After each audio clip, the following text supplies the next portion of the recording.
This podcast is about you. Are you ready? Take a moment and ask yourself, do I know the truth, and do I even care? Well, if you care at all, we have something for you. Stick around. We're a podcast that does not ignore the truth about life, people, or God. Larry Kutzler has been a pastor, a Bible commentator, a radio and podcast producer, and now is your host. This is a podcast you won't forget.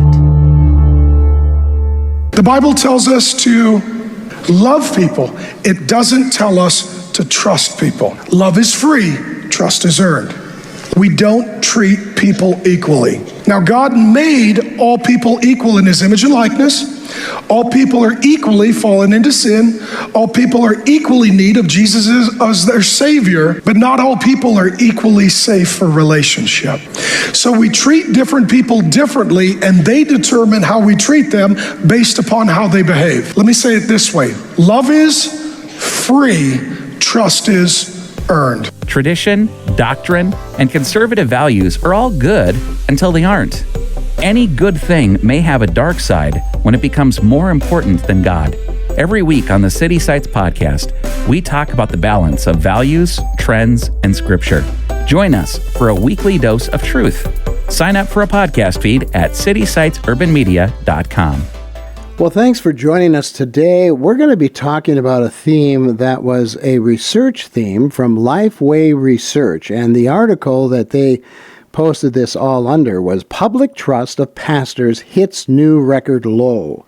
They went on to cite that Gallup's 2023 Honesty and Ethics poll found the ratings of nearly all professions measured to be lower than in recent years, and a few, including pastors, reached historic lows. Well, currently those in the field of medicine were the most trusted. Nurses, 78%, most likely are to be trusted, followed by veterinarians, 65%, engineers, 60%, dentists, 59%, medical doctors, which has surprised me, 56%, pharmacists, 55%. Less trusted roles include police officers, 45%, no surprise there, college teachers, 42%, psychologists 36%, chiropractors 33%, and clergy 32%. Wow. Well, previously, a broad majority of the U.S. held pastors in the highest regard. In fact, in 1985, 67% of Americans rated pastors as high or very high in honesty and ethics. In early 2002, however, the Boston Globe reported on the sex abuse scandal involving Roman Catholic priests and the subsequent cover-ups. In the following years, additional sex abuse reports in other denominations and Christian groups were exposed. The public perception of pastors began to sour. Well, with me today to have this conversation about this article and other life's experiences is Chaplain Chris Heeb. He's with me often when we're dealing with some of these controversial issues because, Chris, you're controversial. How do you like that for an introduction? I'll pay you later. Yeah, right. You know what? People say, hey, Chris, you're controversial. I said, and dangerous. Larry, I've been called a dangerous Christian. I said, hey, Jesus is the most dangerous man that ever lived. That's right. What he taught was dangerous. Anyway, hey, you read a lot of brutal statistics. I do want to mention, since I've been reading polls for at least 20 years very closely, all of this is post-COVID. Okay. I think COVID really decimated trust across the board. Absolutely. I think you're right. However, some of this stuff dates back a while. And it's because, just like that in 2002, that Boston Globe report on all the Catholic priests in that diocese were pedophiles, or I should say all of them, but there was a big report on many of them. And that was 2002. So clergy has had a slide. Now, COVID, I would agree, hurt us a lot as well. No, you're right. And having said that, Larry, we're both not non-denominational, but we're lumped into the Protestant clergy because we're not Catholic. I mean, the Catholic Church has had a 500-year or 1,000-year disaster in the making. Mm-hmm. And pedophilia is not a common issue in the non-Catholic clergy world, right? Right. Anyway, I just wanted to clarify that we have other reasons. We have extremely greedy, multimillionaire, billionaire, private jet, Rolls-Royce clergy, which are pathetic, right? Well, I would agree with you there. There is an element of Christianity or evangelicalism that is really off the charts, and you just mentioned them. But what about the evangelical pastors, the large megachurch pastors that we have seen over the last decade that have had immoral failures in their ministry and personal life? I mean, we just saw two this year alone, two very well-known, well-respected, large church pastors who admitted to sexual immorality. So what do you say to that? That must lend itself to the statistics that Lifeway Research came up with, right? Well, Larry, as you know, I've been a curmudgeon. I've been really critical of clergy for as long as you've known me, because I found from when I meet clergy in church, they're very different in private as a general rule. And I find that just like society is imploding on many levels. I mean, look at the divorce rate. Is it quadrupled, quintupled in 50 years or something? Yeah. And clergy are human, and it's difficult. You and I know we've dealt with some really criminal-minded, corrupt celebrity clergy in our time, and they are just like politicians. They feel they're above the law. They're above being criticized or reined in. Does that make sense? Reined in? Held accountable would be another way of saying it, but go ahead. I happen to know a national speaker pretty well, and almost everyone would recognize his name. And I was in Israel when he was there. He had a monster tour, and about 80% of his audience were women. And the women were all over him like he was Elvis. Okay? And I said to him, "You need a bodyguard." And he said, "Tell me about it." I think he's on his fourth marriage now. You know what I'm getting at here? I mean, you have to be conscious of Satan is trying to ruin your life, ruin your ministry. And the way he does it with clergy is women and money. But Larry, isn't that the oldest stuff in the Bible? Yeah, power is another one, Chris. It's success. It's wanting to have the biggest, largest, fastest growing church in the country. That's power. That's recognition and all of that. But here's a statement I wanna challenge you with, because it fits right in with what you do as a chaplain ministering to marginalized people. Here is the statement. Generally speaking, the survey said from Lifeway that pastors have more trusted barriers with lower income Americans and those with less formal education. Pastors in those contexts seem to have to work harder to build relational trust as they will face with inherent skepticism. So what it's saying is that the people you minister to, Chris, on an ongoing basis, weekly basis, have a harder time trusting clergy. Is that true according to your experience? Well, as you know, Larry, I work in the inner city ghetto. And what I notice from the 150, 200 people I see a week, they have almost no solid relationships. They come out of a broken home, broken marriage. They're broken. They're either drug addicts, alcoholics, or thereof, in and out of prison, in and out of jail.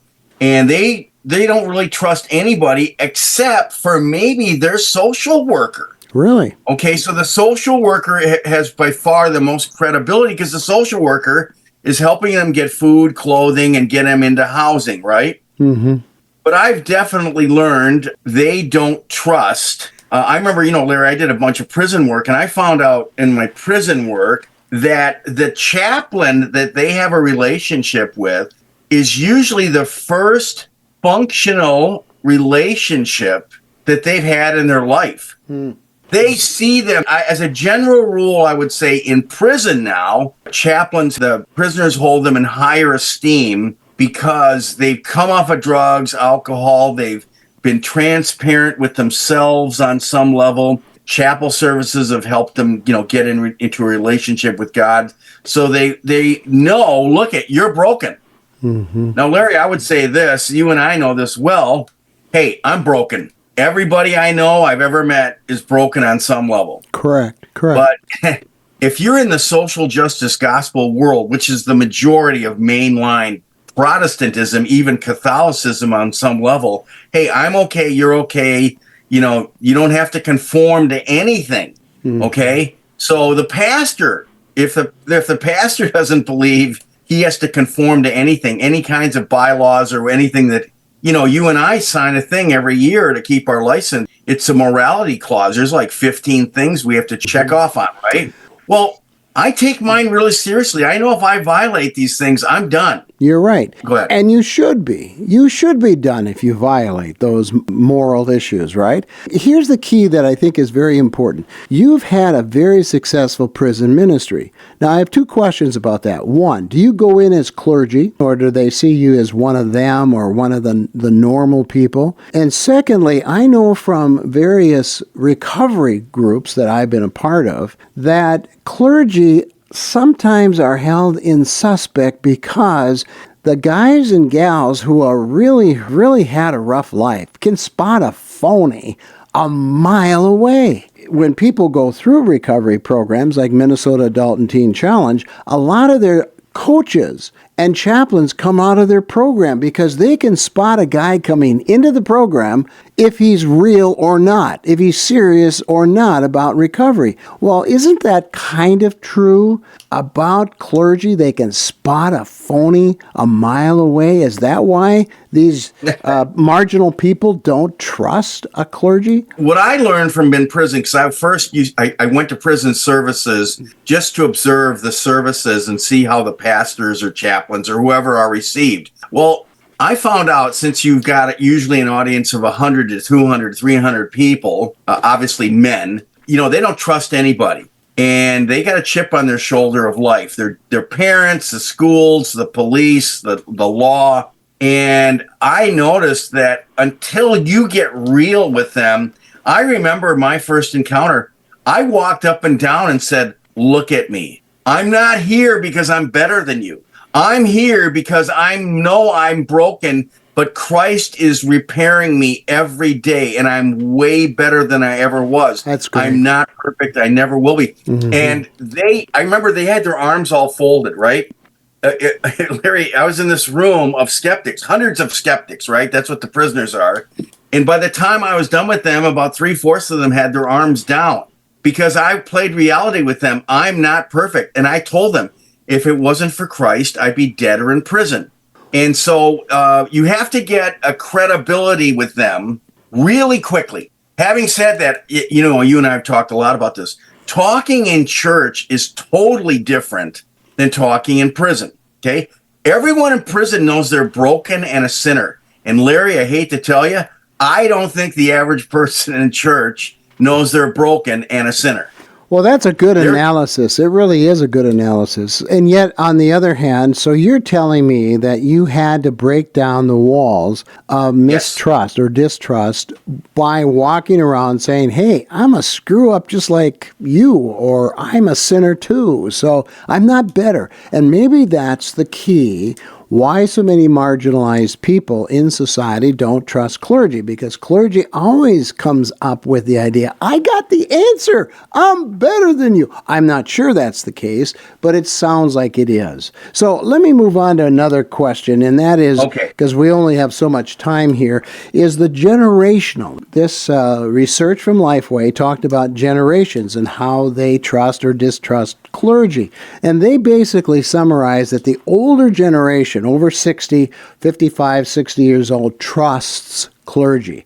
The middle ages, from, say 30 to 60, don't trust clergy at all. And then there is a trend, according to this article, that the younger people, the millennials younger than 30, are beginning to trust clergy again. Now, they can't answer why, but they say their stats show that's happening. What are your thoughts? Larry, I was the class clown. I was the Robin Williams of my school, and I was I attracted dozens and dozens, if not hundreds of people, right?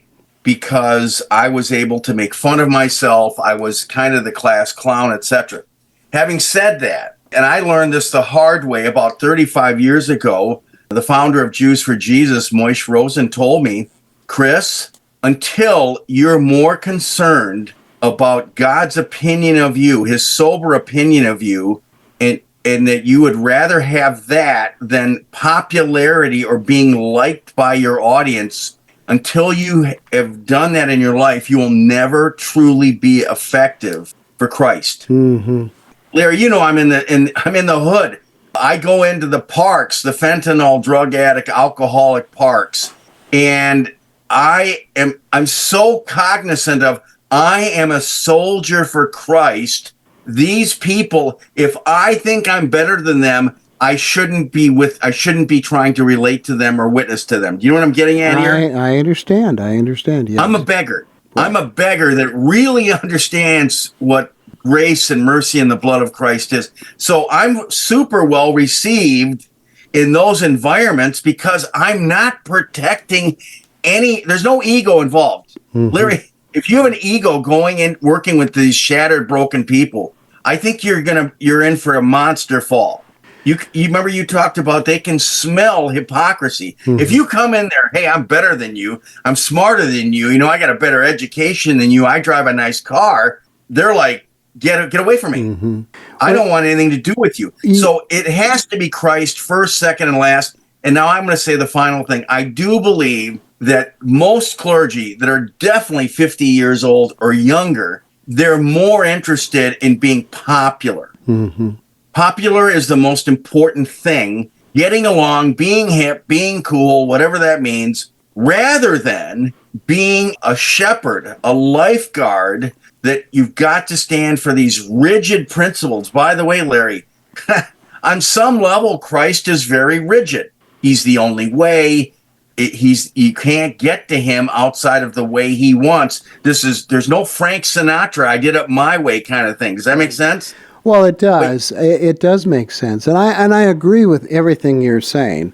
I had a professor in seminary that said something very interesting because we're talking about clergy, right? And he said that when clergy take a sabbatical, it shouldn't just be to Florida Beach or Cancun or something, even though that's okay. I'm not saying that's bad. But he was suggesting that clergy take a sabbatical, a working sabbatical or an educational sabbatical, and he goes and lives amongst people he's not familiar. If he's a pastor of a suburban church, he's not living with suburban people. He goes to the urban area. He goes overseas. He goes to the poor areas. He learns what it's like to learn from people from a different culture, a different economic status, and how does that fit into his theology? And how will that change his or her preaching based on what he has learned or she has learned in those situations? I think there's some real truth to that because otherwise clergy sit sort of like in an ivory tower. They're supported by a good budget and they're supported by good people like elders and deacons, and the struggle they are not necessarily seen from the pulpit. What do you say? Larry, I think being a pastor, I've never really been a pastor. I've been a chaplain and an evangelist, college campus ministry. It can be very confrontational. A church is so different. Larry, you and I talked about it's kind of a social club. Mm-hmm. And you're going to hang out with people that they're your neighbors. You go to their weddings, you go to their funerals. It's so different. Mm-hmm. And you got to make sure that you're getting along with the majority of them. And there's always a handful of power brokers, right? Women and men. Some people call it politics. The church has politics. You got to go through certain people or whatever, or the church secretary. I have to tell you, Larry, I've met there's a lot of church secretaries that I think are more powerful than the pastors. I think being a pastor would be hard. You and I have talked about for many years. You think it's a huge mistake to put one pastor on top of the pile. There should be a co-leadership so that people are not coming. I ask people all the time, so why do you go to church where you're going? And it's usually a emotional or social thing. When I look for churches, I look for their statement of beliefs. What do you guys stand for? Mm-hmm. And you and I know that I've gotten into a lot of conversations with, well, I really like the pastor. He's really funny. Mm-hmm. And I say, I don't go to church to be entertained. Yeah. You're not going there for a comedic entertainment night. or the music or whatever it happens to be. I'm there to be taught. Right. You and I, our primary teaching is not once a week on Sunday morning. We're reading, we're studying all week long. Right. So church is a snack. And I don't go there for business connections. I don't go there for social connections. I go to church for different reasons. I think you're right, Chris, when you talk about what does the church believe, and most people don't know what their church believes, or if they do, sometimes they don't care. Here's the question I would ask: how does this church spend its money? You know, I just heard on the radio the other day about a church down south that actually pays for, I don't know if it's 1,500 backpacks and new tennis shoes for the kids in their community because, you know, educational expenses of going back to school and new clothes it's exorbitant. Outrageous. Outrageous. Yes. And so this church is really spending its money where its mouth is. They are reaching the community. Now, because of our time, Chris, I want to get back to, this whole idea of people not finding satisfaction in a clergy or in clergy leadership. And I listen to people like some of my colleagues who are doing abortion ministry. And most pastors aren't aware that 1 in 4 women sitting in their congregations have had an abortion and they're suffering in silence. That to me is a crime. Why aren't we ministering to them and not shaming them or anything? Hey, bring healing to people who need healing. There are so many issues that a church needs to be aware of and minister to. The pastor is not the key person in the church. The church, the Holy Spirit, working through the church is the most important. And that's why we get this, leadership at the top rather than a person. I mean, I would think that the devil would be gleeful when he has one person to really bring down. And that's what has happened in evangelical circles in the last few years. A lot of very powerful ministers have been brought down. It's easy for them, but it's a lot harder to bring down a group.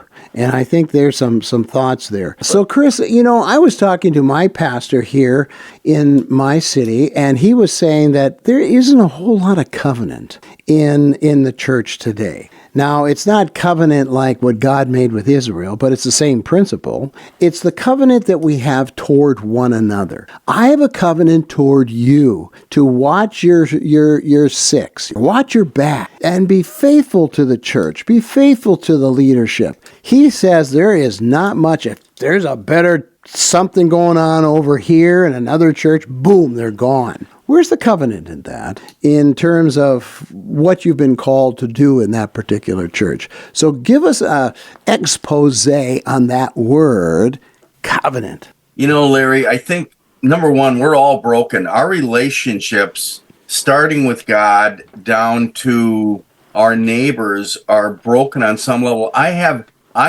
both my neighbors on both sides of me. One thinks he's a Catholic, but he's super miserable and he doesn't go to church, but he sends his kids to Catholic school. He hates conservatives. And I don't want to be at war with my neighbors, right, on a regular basis. I think it's ironic that he sends his kids to a conservative Catholic school. Do you see the disconnect? Mm-hmm, so I do. The reason he puts up with me is I watch his back. I make sure his trash cans make it up, his garage door stays shut, those kinds of things. So I have some credibility with him. I have my neighbors on the other side. They're proud atheists, agnostics, and they have relationship. You know what? If you drink with them, and I do have a beer occasionally, I do have a glass of wine, they feel like they're bonding with me. Larry, we should talk about what is a bar in a community. It's really the church of the unsaved. The bartenders are the pastors. And these people have such a bond within the drinking community. This is their family. And so I see it as our relationships are so precarious. And unless the pastor makes himself vulnerable and talks on a regular basis about, we live in a broken world, in a broken society. Everybody here has a scar. You talked about abortion. You said 25%. I think it's way higher than that, by the way. Mm-hmm. think about all the brokenness. You and I talked about 4 out of 10 couples in the average church does not have married relationship. I don't know what you call that. What do you call that? Well, it's just it's the marriage bed, it's the 4 out of 10, Larry. Yeah. Well, and there's a lot of reasons for that, but that means 4 out of 10 couples have broken relationships. By the way, I work in that mission. I don't read anyone the riot act. I don't tell them they're going to hell, even though they are without Christ. We have a lot of single mothers that come in. We have people coming in, they're pregnant all the time. It seems like they're not married, whatever it is. My goal is just to bring Christ to them. Christ is the answer. Christ is spelled Hope, right? I mean, hope is spelled Christ. I think until we get real, you talked about covenant. I'm sorry, Larry, I think the average church is plasticky. It's kind of phony. They put on a show on Sundays. People punch in for an hour and a half, hour and 15. Now, I'll say this, because I was just in a small rural church. These people hang out with each other. They barbecue with each other. They got each other's backs. They help each other when their cars break down. They have covenant. yeah. I feel in the big suburbs of the big church, where I live, it's super hard to have covenant. Yeah. Yeah, but I do think that's a challenge for us because the covenant we have with Christ is about salvation. And he doesn't pull it every time, you sin or you lie or whatever. He's got a covenant, and it's a forever covenant. And so we need to rediscover what covenant is amongst believers in the local church. There's something missing. It's broken. Now, I won't say every church, but a lot of churches. In fact, it was reported that 20% of wives and 24% of husbands in church are significantly lonely. It may come back to that whole marriage bed you talked about. And loneliness, if it increases in marriage or, there's no intimate relationship, depression replaces that. And so the temptation is greater when we don't have covenant, when we feel alone. And we will feel alone in a church, I can attest to that, if we don't rediscover covenant. That word covenant is an interesting word, and I think we need to do a program on that sometime because we understand the covenant is much deeper than a contract or just an agreement. And we have that with God through Jesus Christ. It's called the New Covenant. But we also have a covenant among ourselves, our obligation to one another in the body of Christ, to prefer one another. There is a covenant there that I think we sometimes overlook. I want to thank Chaplain Chris Heeb for joining me today in our conversation about Lifeway's research on the distrust of professionals, including clergy.